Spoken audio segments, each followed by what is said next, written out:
استحکام پاکستان کے لیے وطن عزیز کے قانون نافذ کرنے والے اداروں کا اور عوام کا آپس میں جو رشتہ ہے وہ لازوال اور محبت سے اور اپنائیت سے بھرپور ہونا ضروری ہے۔ گزشتہ کچھ ماہ سے جو وطن عزیز میں ایک نفرت انگیز اداروں کے خلاف مہم چلائی گئی، یقیناً ہر درد مند پاکستانی اس پر متفکر پریشان تھا، اور وہ اس کی یہ آواز ہے کہ ایسی کوئی مہم اور تحریک برپا ہو کہ جو دفاعی ادارے ہیں ان کے خلاف نفرت کی جو ایک فضا بنائی گئی ہے اس کا خاتمہ ہو۔ اسی کوشش کی یہ ایک چھوٹی سی کڑی ہے۔ معزز مہمانان گرامی نے اپنے خیالات کا اظہار کیا، آپ نے سماعت کیا۔ ہمارے درمیان ISI کے سابق سربراہ جنرل حمید گل مرحوم کے دست راست، ان کے دوست اور یہاں سندھ میں ان کے نمائندہ جناب طارق شاداب صاحب ہمارے درمیان موجود ہیں۔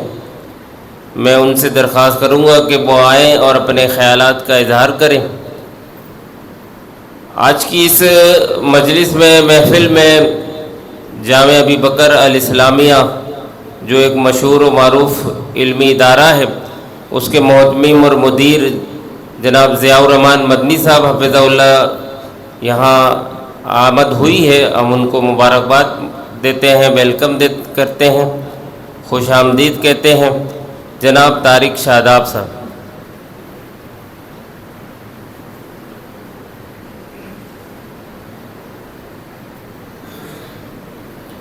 اعوذ باللہ من الشیطان الرجیم، بسم اللہ الرحمن الرحیم۔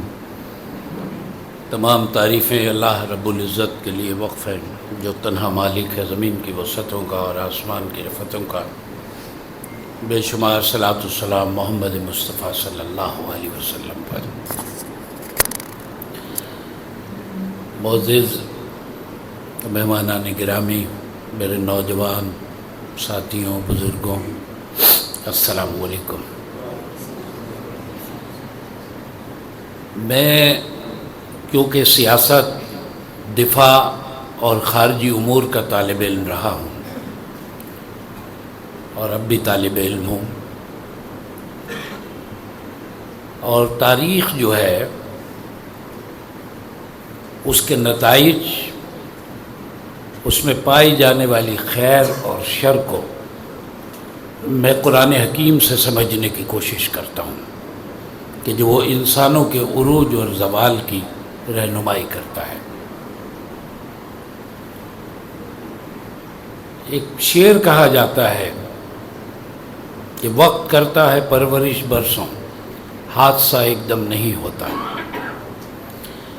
کہاں سے بات کو شروع کریں، کہاں ختم کریں؟ کیا ہم اس وقت کو بھول جائیں کہ جس تاریخ کے اوپر ایک گرد ڈالی گئی ہے، اس حقیقت کے اعتراف کو کرتے ہوئے آج بھی ہم کتراتے ہیں؟ اور وہ تاریخ یہ ہے کہ جب قائد اعظم محمد علی جناح نے یہ پاکستان حاصل کیا تو پہلے اجلاس میں جنرل ایوب خان کی سیاسی معاملات میں مداخلت پر وہ سخت غصے میں آ گئے اور انہوں نے آرڈر جاری کیا کہ اس شخص کو مجھ سے دور رکھا جائے۔ کیا ہم اس تاریخ کو بیان کرتے ہیں؟ کیا ہمیں یہ تاریخ یاد ہے کہ پھر ایک موقع پر ایوب خان کو یکسر مسترد کر دیا گیا؟ کیا ہم اس بات سے اب بھی لا علم ہیں کہ قائد اعظم کے انتقال کے فوراً بعد ایوب خان کے لیے دروازے کس نے کھولے؟ اور ایوب خان کے اقتدار سنبھالتے ہی ایک نرسری لگنا شروع ہو گئی. اس نرسری میں سب سے بڑی تعداد ان لوگوں کی تھی جو پاکستان کے مخالف تھے، جن کا کام علماء اکرام کی توہین کرنا تھا، جن کے رشتے جا کر قادیانیوں کے ساتھ ملتے تھے، جنہوں نے حلف اٹھایا تھا انگریز کے ساتھ، جنہوں نے معاہدہ کیا تھا کہ تمہارے جانے کے بعد تمہارے نظام کی رکھوالی ہم کریں گے. ایک نرسری لگی اور ان گھملوں کے اندر سیاستدان پیدا ہونے شروع ہو گئے. اور ایک بڑا دلچسپ واقعہ ہوتا ہے کہ ایک میٹنگ میں کہ جو قاری صاحب آپ کی توجہ چاہوں گا میں کہ ایک شاید علماء اکرام کا ایک اجلاس تھا اور ایوب خان کچھ فیصلے کر آئے تھے، اور وہ جب انہوں نے کوشش کی مسلط کرنے کی تو علماء اکرام نے اس کی شدید مخالفت کی. تو ایوب خان نے بڑے غصے سے کہا کہ آپ سیاستدانوں کو سیاست کی ABCD بھی نہیں آتی. تو مودودی صاحب نے اس کا جواب دیا کہ جب ABCD تک پہنچتے ہیں تو راستے میں GHQ آ جاتا ہے. تو پہلے ہمیں اپنی غلطیوں کا اعتراف کرنا چاہیے. سب سے پہلے ہمیں اپنے غلطیوں کا اعتراف کرنا چاہیے کہ ایسا کیوں ہے. لیکن شاید کوئی دروازہ، کوئی کھڑکی ایسی کھل جاتی ہے کہ جو مستحکم ادارے غلطیاں کرنے پر یا تو مجبور ہو جاتے ہیں یا ان کی غلطیوں کو آپ غیر دانستہ غلطیوں کا رخ کر دیں. اب دیکھیے یہ کہانی جو اس وقت چل رہی ہے سب کا اپنا ایک نقطہ نظر ہے، لیکن کیا آج بھی ہم اس جڑ تک پہنچنے کی کوشش کرتے ہیں کہ وہ حالات کیسے پیدا ہوئے کہ آپ نے ایک پلے بوائے کو دنیا کی ایک اہم مسلم ایٹمی طاقت جو ہے اس کا آپ نے سربراہ بنا کے مسلط کر دیا. کون لوگ ہیں اس کے گرد؟ تو غور کیجئے، یہ وہی لوگ ہیں نا جو پاکستان کے مخالف تھے اور ان کے باپ دادا انگریز کے مخبر تھے. آپ نے وہ ایک جتھا بنایا اور اس کو مسلط کر دیا.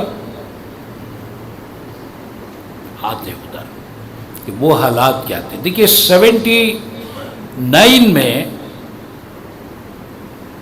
روس داخل ہوتا ہے افغانستان میں،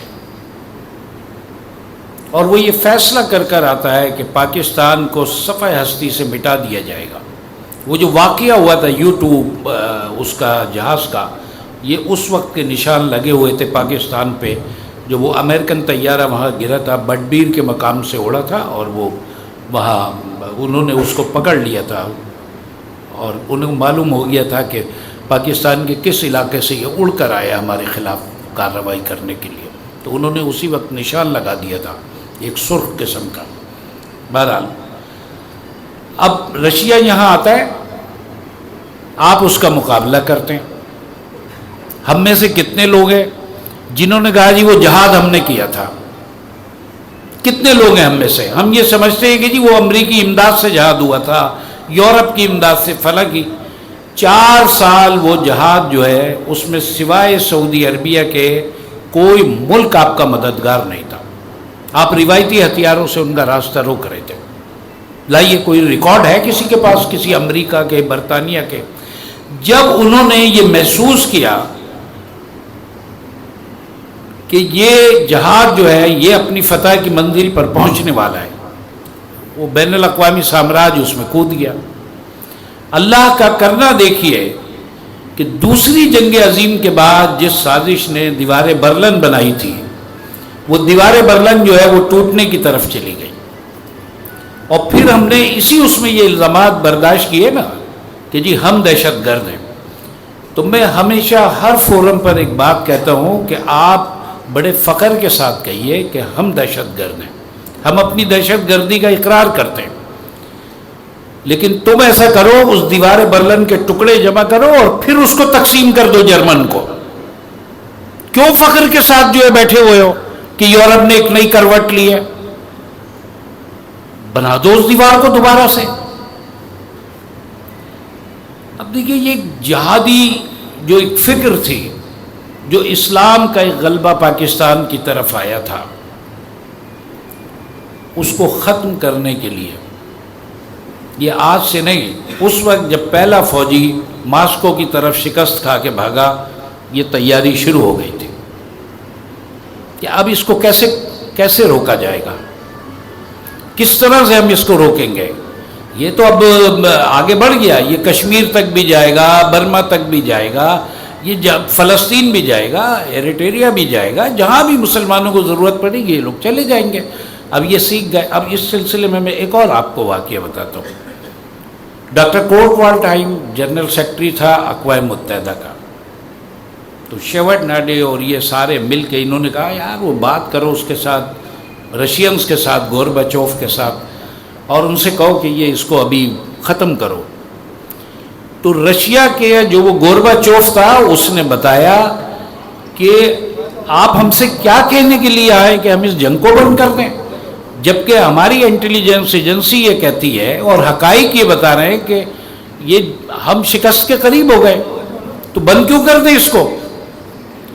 تو اس نے کہا جی بات اصل میں یہ میں آپ کو شیوٹ ناڈے اور وہ ڈاکٹر کورٹ والڈہائم کی میں بات بتا رہا ہوں. انہوں نے کہا وہ تو ٹھیک ہے کہ ہم تمہاری شکست کے خواب دیکھتے چلے آئے ہیں، 1 صدی گزرنے کو ہے، لیکن مسئلہ یہ ہے کہ تم شکست کھا رہے ہو جو ہماری آرزو تھی، لیکن اس میں ایک بڑا خطرناک عنصر پیدا ہو گیا. اس نے کہا وہ کیا ہے؟ انہوں نے کہا وہ سبق جو مسلمان بھول گئے تھے وہ ان کو یاد آ گیا ہے. ان کا وہ سبق کیا ہے؟ ان کا موت میں زندگی کو تلاش کرنا. اب وہ موت میں زندگی کو تلاش کر رہے ہیں شہادت کے نام پر، تو یہ رکے گا نہیں. تو وہ جو ایک روح بیدار ہوئی تھی 2 قومی نظریے کے بنیاد کے اوپر بننے والے پاکستان میں اس کی بھی ایک اور آپ کو اہمیت بتا دوں کہ لیخ ویلسا جو پولینڈ کا لیڈر تھا، اس سے کسی نے پوچھا کہ تم تمام اس کے باوجود بھی تم کیسے یہ غلام بن گئے رشیا کے، کیسے وہ قابض آ گیا؟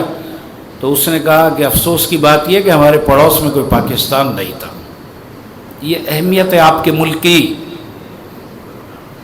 کہ پولینڈ کے لیڈر نے کہا کہ ہم کیسے شکست نہیں کھاتے، ہمارے پڑوس میں کوئی پاکستان نہیں تھا. یہ اہمیت ہے آپ کے ملک کی. اب ہم آ جاتے ہیں ان حالات کی طرف جس کی وجہ سے آج یہ سیمینار منعقد کیا جا رہا ہے. دیکھیے اگر مشرقی پاکستان کی علیحدگی کی طرف آپ غور کریں، آپ کے پاس کس چیز کی کمی تھی؟ کیا آپ کی دفاعی لائن کمزور تھی؟ آپ کا دفاع کمزور تھا؟ آپ کے جرنیل جنگ نہیں لڑنا چاہتے تھے؟ ایسا نہیں ہے.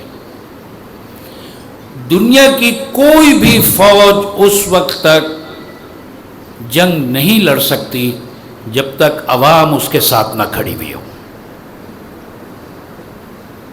آپ کی عوام کو اس وقت تقسیم کر دیا گیا، ادھر تم ادھر ہم.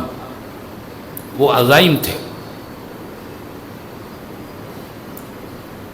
اس میں بین الاقوامی قوتیں آئیں اور آپ کا ملک ٹوٹ گیا.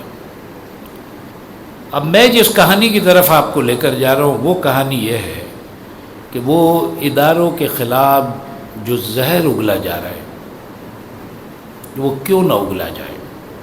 صرف اس نقطے کے اوپر آپ غور کیجئے کہ امریکہ سے ایک آواز آتی ہے کہ سی پیک کی تکمیل، اوور مائی ڈیڈ باڈی، ہماری لاش کے اوپر سی پیک بنے گا. تو ہم سب کو غور کرنا ہے، ہمارے اداروں کو بھی غور کرنا ہے، عوام کو بھی. اداروں میں فرشتے نہیں بیٹھے ہوئے ہیں، سیاستدانوں میں فرشتے نہیں بیٹھے ہوئے ہیں. ہم کب تک یہ غلطیاں کریں گے؟ کب تک اس طرح سے یہ گملوں کے اندر جو ہے نا یہ جمہوری خاردار وہ پھل جو ہے وہ اگاتے رہیں گے؟ ہم کیوں ڈرتے ہیں آپ؟ اس ملک کی اول اور آخر ضرورت جو ہے وہ اسلامی نظام ہے. آپ اس طرف کیوں نہیں بڑھتے؟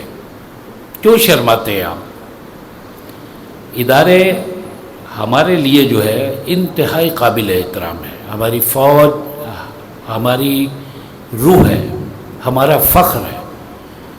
مجھے خود اللہ رب کریم نے موقع دیا ہے. میں جب رشیا کے ساتھ معاہدہ آرائی ہو رہی تھی اس وقت بھی اللہ نے مجھے موقع دیا کہ میں عملی طور پہ بندوق اٹھا کر وہاں موجود تھا.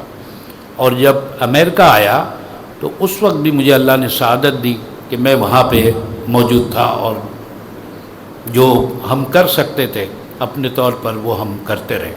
لیکن ہماری آرزو تو شہادت تھی. تو یہ جو ایک انٹرنیشنل کھیل آپ کے گرد آ رہا ہے، علماء کرام کی توہین.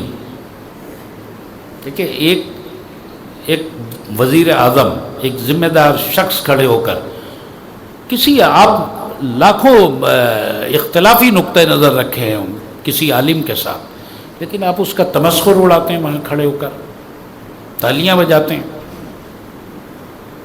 صرف اس لیے کہ آپ کو اس وقت آپ اس عالم کا مذاق نہیں اڑا رہے ہوتے، آپ اسلام کا مذاق اڑا رہے ہوتے. آپ ان قادیانیوں کو، اسرائیلیوں کو، ان غیر ملکی لوبیز کو آپ خوش کر رہے ہوتے ہیں کہ دیکھیے میں یہ راستہ روک سکتا ہوں. تو اس طرف ہم کو غور کرنا چاہیے کہ یہ ایک سامراجی پلان ہے، اور اس پلان کے مقاصد یہ ہیں کہ جو آواز دل سے آ گئی ہے وہاں سے کہ اس پاکستان کو کمزور کیا جائے، اس کی دفاعی لائن کو کمزور کیا جائے، افواج پاکستان کے لیے ایسے حالات پیدا کیے جائیں کہ ان میں اور عوام میں ایک تصادم ہو جائے. ہماری سب کی ذمہ داری ہے، خاص کر علماء کرام کی ذمہ داری ہے، ہر جمعے کے خطبے کے اندر اس اہمیت کو اجاگر کیجیے کہ اگر یہ فوج ہے تو یہ پاکستان ہے، اور اگر یہ فوج کمزور ہوتی ہے، یقین جانیے میں بہت ساری باتیں ہیں جو پبلک میں نہیں لا سکتا، کہ کس طرح آپ کے ادارے جو ہے وہ گھاس کے ڈھونڈ میں، گھاس کے ڈھیر کے اندر ایک سوئی ڈھونڈ کر نکالتے ہیں. میں صرف ایک واقعہ آپ کو شیئر کرنا چاہتا ہوں. یہ غالباً کوئی 8-9 سال پہلے کی بات ہے. آپ کو یاد ہوگا کہ ایک جنگ کا ماحول انڈیا نے ہمارے ساتھ پیدا کیا. تو یہاں بڑے سندھ میں حالات خراب تھے، اور وہ جو ایک لسانی تحریک تھی وہ ہتھیار بند یہاں موجود تھی، اور انڈیا کے اشارے پہ بہت سارے کام ہو رہے تھے. تو طے یہ پایا جی کہ جس میں یہ ایڈمرل عارف اللہ حسینی صاحب جو ہے اس وقت یہاں موجود تھے، اب انتقال کر گئے وہ گزشتہ سال، انہوں نے ایک سمرین پکڑی سمندر کے اندر. وہ چاہتے یہ تھے کہ اس کو ادھر ہی ختم کر دیا جائے، لیکن ان کو ہیڈ کوارٹر سے اجازت نہیں ملی کہ اس کو گھیرو اور جانے دو. وہ ایک ایسی آپ دوستی کے جو ریڈار پہ نہیں آتی تھی. اللہ نے جو ہے نا آپ کے کام کو آسان کیا اور وہ پکڑ میں آ گئے. تو فیصلہ یہ ہوا ہے انڈیا کی طرف سے کہ جو کراچی کا جو یہ ساحل ہے یہاں سے حملہ ہوگا، بحری فوج آئے گی، پھر وہ اترے گی، اور پھر اس کے بعد جو بلوچستان کے باغی ہیں ان کو میدان میں لایا جائے گا، پھر یہ جو سندھ کے اندر لوگ بیٹھے ہوئے ہیں ان کو لایا جائے گا. تو صرف آپ کے اداروں کی طرف سے ایک کال گئی کہ آپ جو منصوبے بنا رہے ہیں ہم ان سے واقف ہیں، اور آپ ہمارے کسی منصوبے سے واقف نہیں ہیں. یہ ابھی کی میں بات بتا رہا ہوں. پھر دوسرا جو مجھے حمید گل صاحب بتاتے تھے کہ جو اسرائیلی طیاروں کو رنگ کیا گیا، راجستھان کے اوپر لے کر آئے، تو آپ کی طرف سے ایک ہی پیغام گیا تھا کہ دیکھیے پوری دنیا میں ایک ہندو ریاست ہے، اس کا نام ہے ہندوستان، لیکن ہم تو 52-53 مسلمان ممالک ہیں، اور پاکستان اپنی زندگی کا آخری کام یہ کرے گا کہ تمہیں صفحہ ہستی سے مٹا دے گا. تو یہ جو آپ کا فخر ہے، یہ آپ کا ایک اعزاز ہے، آپ کی قوت ہے، ہمیں اس کو باقی رکھنا ہے. 2-3 چیزوں کی طرف جو ہے نا ہمیں سب کو سوچنا ہے. آپ کسی بھی عالم سے، کسی مذہبی جماعت سے آپ اختلاف رکھیے، یہ آپ کا حق ہے، لیکن تمسخر اڑانا، علماء کرام کی توہین کرنا، دینی اداروں کے خلاف سازش کرنا، قادیانیوں کے لیے راستے کھولنا، یہ اجازت نہیں دی جا سکتی، اور یہ بھی اجازت نہیں دی جا سکتی کہ آپ چوک اور چوراہے کے اوپر آئیں اور ہماری فوج کو للکاریں۔ تو یہ اس طرف آپ کو توجہ دینی ہے کہ خاص کر جو دینی طبقات ہیں کہ ہر جمعے کے خطبے میں جہاں ہمیں موقع ملتا ہے ایسے لوگوں کو بے نقاب کیا جائے۔ میں اس بات کے اوپر اپنے اس کو ختم کرتا ہوں کہ دیکھیے ہر وہ شخص اس ملک کا دشمن ہے کہ جو اللہ کے نظام کے خلاف بات کرتا ہے اور پاکستان کو ایک سیکولر اسٹیٹ بنانے کے لیے سامراج کے ساتھ جا کر ہاتھ ملاتا ہے۔ اب یہ کتنے گروپ کام کر رہے ہیں، ان کا اس وقت سربراہ کون ہے، وہ کیا چاہتا ہے، اور یہ جنگ یقین جانیے یہ جنگ کوئی سیاسی جنگ نہیں ہے، کوئی تبدیلی کی جنگ نہیں ہے، یہ ایک ذاتی انا ہے، اور اس کے پیچھے کسی قسم کا کوئی میں انکشاف نہیں کر رہا ہوں، پوری دنیا جانتی ہے، اس کے پیچھے فرینڈز آف اسرائیل کھڑا ہوا ہے۔ اب فرینڈز آف اسرائیل پاکستان کے لیے کیا چاہتا ہے، اس پر کوئی لمبی بات چیت کرنے کی ضرورت نہیں ہے۔ بہت شکریہ۔